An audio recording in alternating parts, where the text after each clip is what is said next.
चीन ने फिर से उठाया भारत विरोधी कदम। भारत को अब तक का सबसे बड़ा झटका दे गया भूटान। भूटान की सरकार ने लिया ऐसा फैसला कि भारतीय हुए गदगद। आप भी जानकर चौंक जाएंगे। अंतर्राष्ट्रीय क्राइम नेटवर्क में भारत को धकेल रही बड़ी ताकतें। क्या होगा भारत का अगला कदम? भारत से जबरदस्ती अरुणाचल लेने का चीन ने निकाल लिया तरीका। देखते ही सदमे में आ गया भारत। क्यों भारत को डरा रहे हैं भूटान के पीएम? देखिए कैसे भूटान के एक बयान से सहम गया भारत। भारत भूटान की खुशी में चीन ने लगाया चंद्र ग्रहण। चीन भूटान के मीठे संबंध खा जाएंगे भारत की दोस्ती।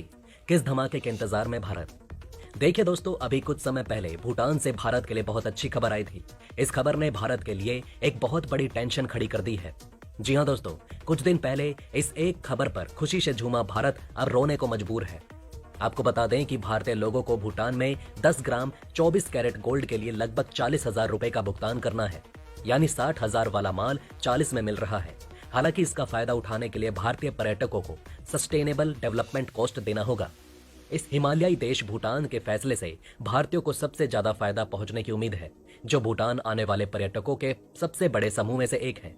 देखिए, भारत में गोल्ड के नए रेट के अनुसार 10 ग्राम 24 कैरेट गोल्ड की कीमत लगभग 60,000 रुपए है। हालांकि भूटान में इतनी ही मात्रा में गोल्ड की कीमत भूटानी नुगल ट्रम BTN 40,000 है। ये देखते हुए कि एक भारतीय रुपया मोटे तौर पर 1 BTN के बराबर है।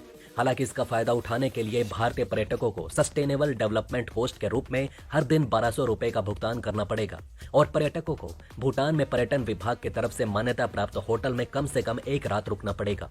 भूटान की नेशनल असेंबली ने 2022 में कानून बनाया, जिससे भूटान में आने वाले पर्यटकों के लिए पर्यटन कर का भुगतान करना अनिवार्य हो गया, जिसे सस्टेनेबल कॉस्ट के रूप में जाना जाता है। जबकि इसके बाद किसी भी भारतीय को हर दिन 1200 रुपए का भुगतान करना पड़ता है। वहीं अन्य देशों के पर्यटक कहीं भी $65 से $200 के बीच भुगतान करते हैं। अब देखिए भारत की समस्या क्या है। इस खबर ने तो भारत को झकझोर कर रख दिया। सस्ते सोने की खुशी से भारत को डबल घातक प्रहार का सामना करना पड़ा है, जिसमें एक तरफ चीन की बड़ी चाल भी है। जी हाँ दोस्तों, ये खबर चीन की इस चाल की वजह से और खतरनाक हो जाती है। इसके साथ साथ ये भी जान लेना बहुत जरूरी है कि भूटान में सर्वे सर्वा प्रधानमंत्री के किस बयान ने भारत को डरा कर रख दिया। चीन की साजिश का खुलासा और फिर भूटान के सर्वे सर्वा प्रधानमंत्री का भारत को डराने वाली खबर बवंडर के बाद सुनामी जैसी है, जिसने भारत को पस्त कर दिया है। जी हाँ दोस्तों, आपको बता दें कि भूटान के बारे में आम धारणा है कि ये क्राइम फ्री देश है, लेकिन पिछले कुछ वक्त में भारत की टेंशन भूटान बढ़ा रहा है। भूटान अब नेपाल की जगह पर सोने की तस्करी का सबसे प्रमुख मार्ग बनता जा रहा है। भारत के लिए चिंता की बात है कि ऐसे संकेत मिल रहे हैं कि भूटान से अंतर्राष्ट्रीय क्राइम नेटवर्क बन रहा है। भारत के लिए अब क्राइम फ्री भूटान नई टेंशन बनने जा रहा है।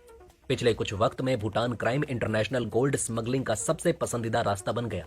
पहले यह काम नेपाल के रास्ते से होता था। भारत के डायरेक्टरेट ऑफ रेवेन्यू इंटेलिजेंस ने अब तक कई ऑपरेशन में हजारों किलो सोना जब्त किया, जिसकी कीमत का आप अंदाजा लगा लीजिए।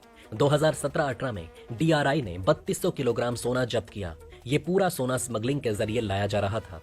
DRI के लिए हैरानी की बात यह भी है कि इसमें से ज्यादातर सोना भूटान और म्यांमार से ही स्मगलिंग के जरिए लाया गया था।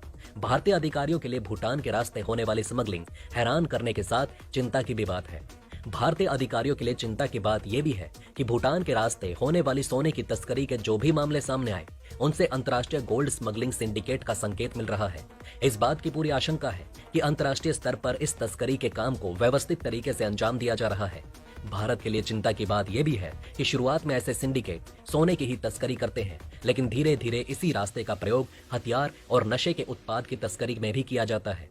अब यहाँ से शुरू होता है चीन वाला एंगल। जी हाँ, अब चीन की साजिश से रूबरू करवाते हैं। उसके बाद सबसे जरूरी खबर भूटान के प्रधानमंत्री के बयान पर चलेंगे। जैसा आप सभी को पता है कि चीन भूटान पर दबाव बनाने की कोशिश करता रहता है। कुछ साल पहले उसने भूटान के सक्तेंग अभ्यारण्य पर अपना दावा कर दिया। अभ्यारण्य यानी कि वाइल्ड लाइफ सेंचुरी। इस अभ्यारण्य की सीमा भारत के अरुणाचल प्रदेश से मिलती है, जो चीन के संदर्भ में बेहद अहम है। चीन अरुणाचल प्रदेश के कई हिस्सों पर अपना दावा करता है। हाल ही में 9 दिसंबर को अरुणाचल प्रदेश के तवांग सेक्टर में भारतीय और चीनी सैनिकों के बीच एक झड़प हुई। सक्तेंग अभ्यारण्य तवांग जिले की सीमा में है। भूटान भारत के लिए बेहद अहम देश है। कहा जाता है कि दक्षिण एशिया में भूटान और भारत का जैसा संबंध है, वैसा किसी के साथ नहीं।